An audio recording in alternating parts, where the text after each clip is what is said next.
Hello, I would like to explain on how to write a review of a textbook. I have another video on my YouTube channel that's on how to write a review of a scholarly book, but this here is specific to a textbook.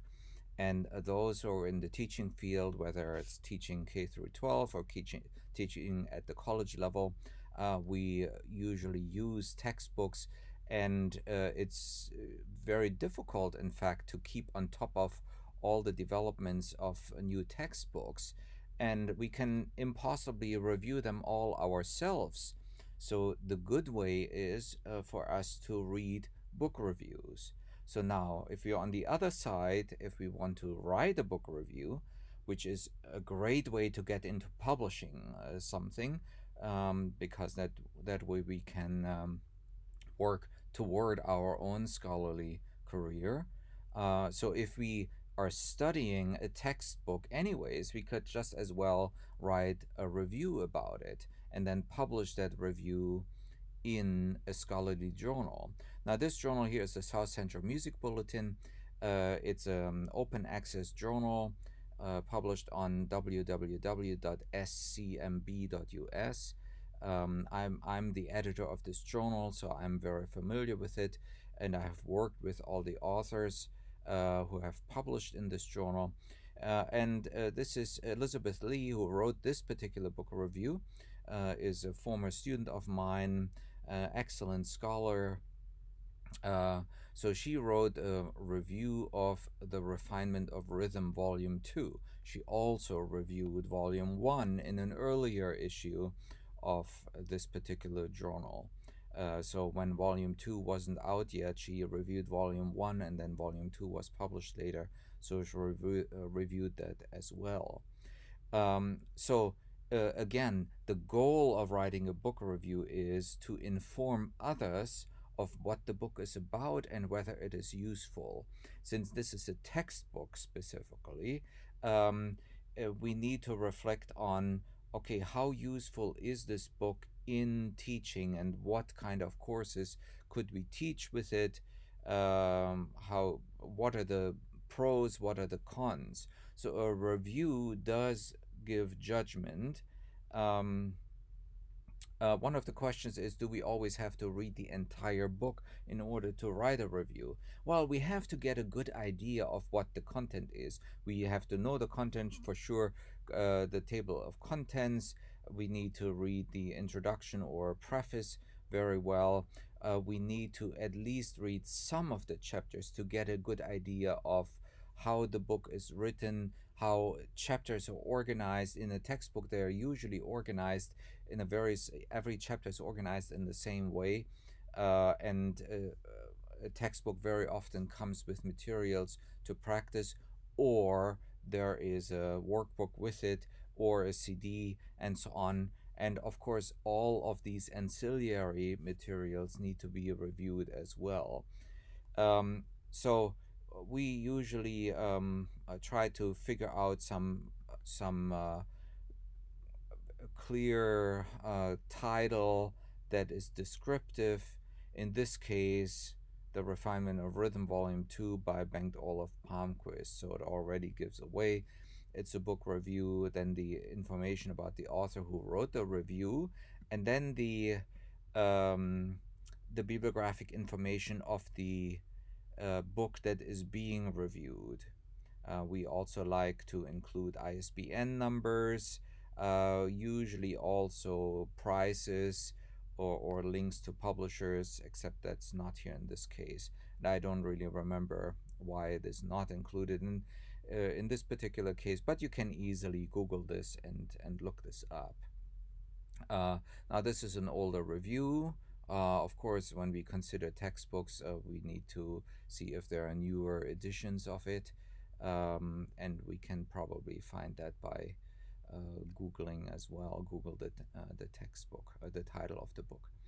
Anyways, the introduction has to give some general information. In this case, it also refers to the review of the first volume. So, this second volume of the Refinement of Rhythm is an expansion and extension of the previous volume. See a review of Volume 1 in SCMB 51 Fall 2006. Like Volume 1, it contains a main text, which is supported by 3 CDs, a supplement for rhythmic dictation, and a dictation workbook.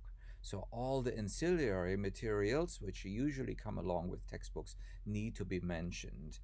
In addition to these texts, students can also find a wealth of additional information at this website. And so, if there is a corresponding website that goes along with the textbook, it needs to be included in the review.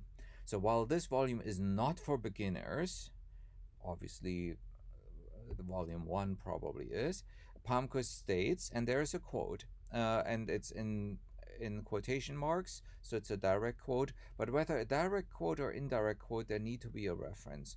And usually if we quote, or let's say if we have a reference just referring to a particular page number, then it is obvious that we are referencing the book that is being reviewed. Most journals do not allow footnotes or even a bibliography for reviews. Some journals do, most journals don't. So all references have to take place within the actual text, right? So, anyways, Palmquist states, and this is Palmquist's quote: "A Refinement of Rhythm, Volume 2 follows progressively from Volume 1 and is geared towards students with established elementary skills, professional musicians, and music educators." The preface is again written by Michael Rogers, the founding editor of the Journal of Music Theory Pedagogy. So there's some background information about the person who wrote the preface. Why is that important? Because he is important in the music theory pedagogy world, and those who are in teaching music theory and oral skills know his name. So but also, if they don't know his name, if they know the Journal of Music Theory Pedagogy, that's one of the most important journals for music theory pedagogy, then it gives more of the justification. So, anyways, the introduction explains the logical layout of the main text and the progression from easier tasks to those that challenge the students. All of the 20 chapters include explanatory texts, preparatory exercises, melodic exercises, canons, improvisations over given rhythm. So here is the general setup of each of the chapters. Now, we don't just say this book has 20 chapters, period, but we integrate that information into something bigger. So we comprise more information to make it more compact and more meaningful of what is being said in the review. This progressive learning-based text starts with basic topics such as subdivisions of the basic beat and progresses to some more advanced rhythmic topics such as triplets with extended subdivisions. Following these 13 chapters, there are 2 chapters on asymmetrical meters, 1 on hemiolas, and 4 chapters on polyrhythms. So there's a summary of what these chapters are about. Students will also find the following 5 appendices for further explanation. So if there's an appendix or several appendices in this book, they need to be mentioned and what they contain. And there is a list of those things, what the appendices in this case contain. Then Palmquist explains, another quote, reference.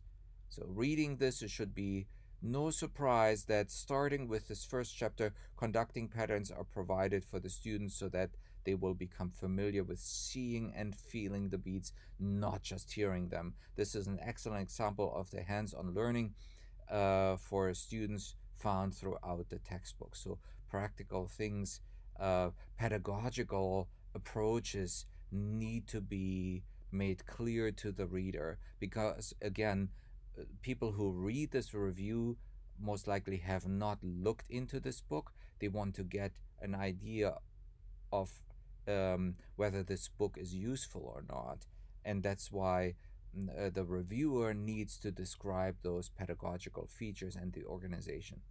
Then there is a paragraph about the CDs. So the set of CDs that accompany the main text are much like they are in Volume 1. Each exercise is recorded with a melody and rhythmic harmonic backing on the separate channels. By recording the exercises this way, it allows for a variety of ways to study and learn the examples, and so on.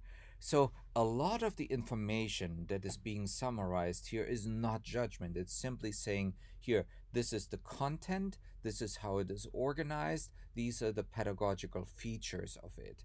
Um, if we want to criticize, we really need to back it up. So we need to give justification for critical judgments. We can make some positive judgments without going into too much detail of why we are reviewing this book positively.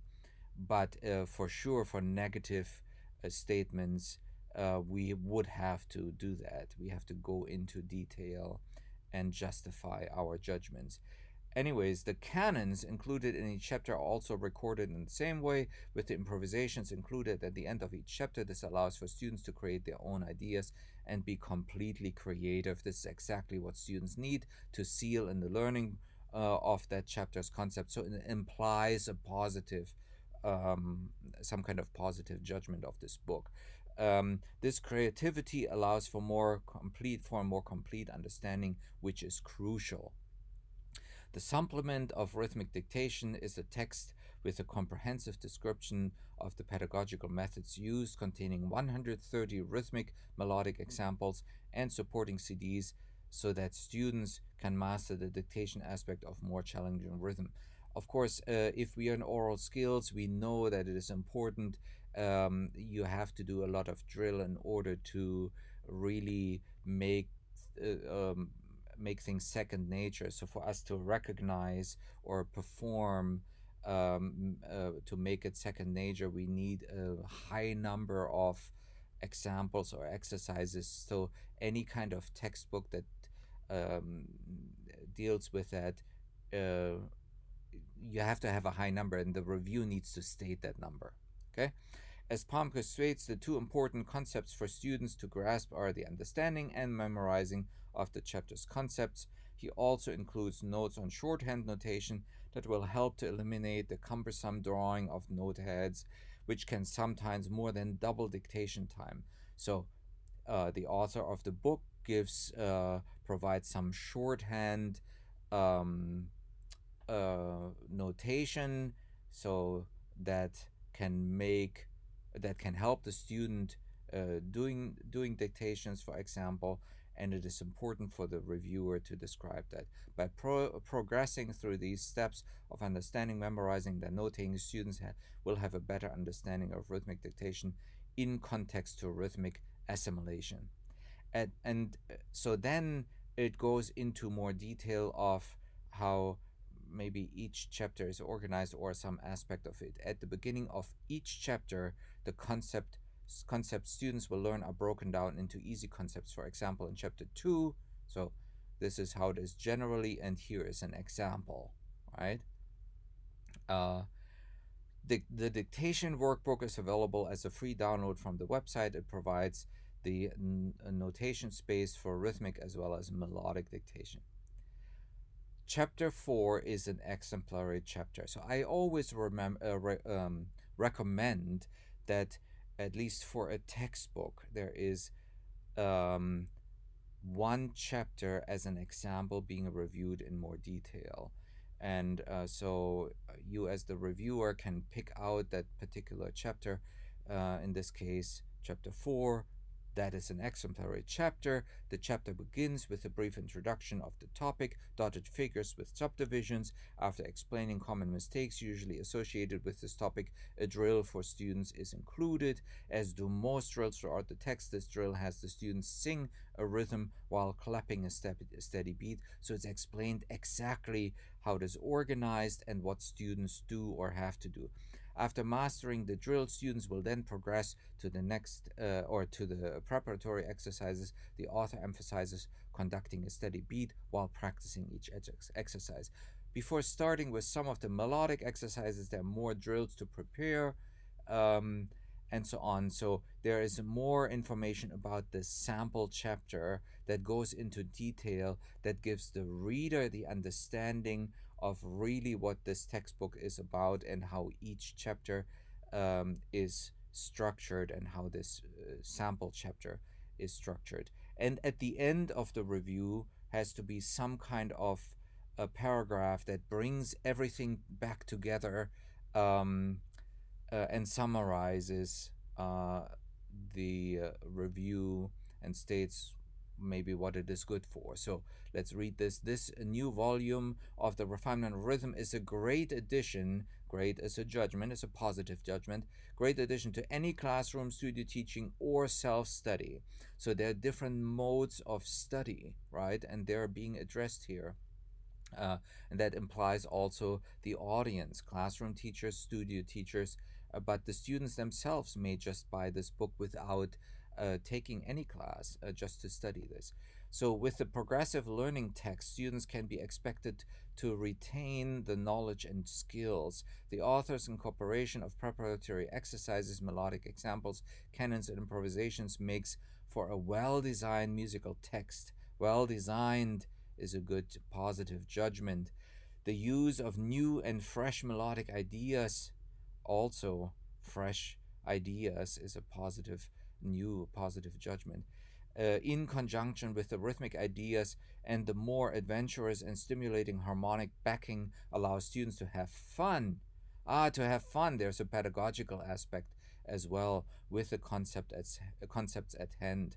This is a well designed, again, a good judgment, set of texts and CDs which will challenge those students studying music theory or oral skills who wish to expand their rhythm skills and knowledge of all rhythmic concepts, either at the undergraduate or graduate level. And here again is target audience, not only restricted to undergraduate, but also to graduate.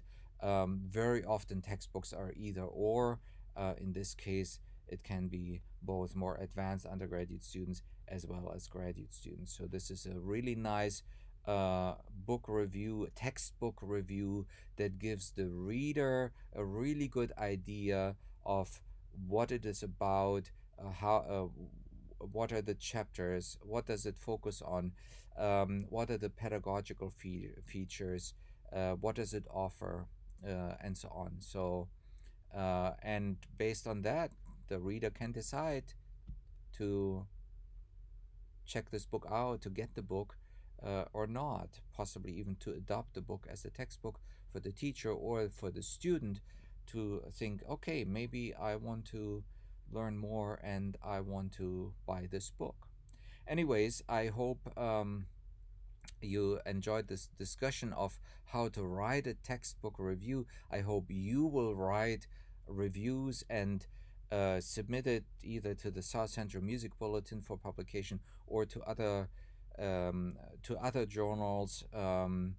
It's there are always many books that are unreviewed, and that is a pity. So I hope you will actually help, um, and at the same time also get a publication for your CV. So I look forward to your future book reviews.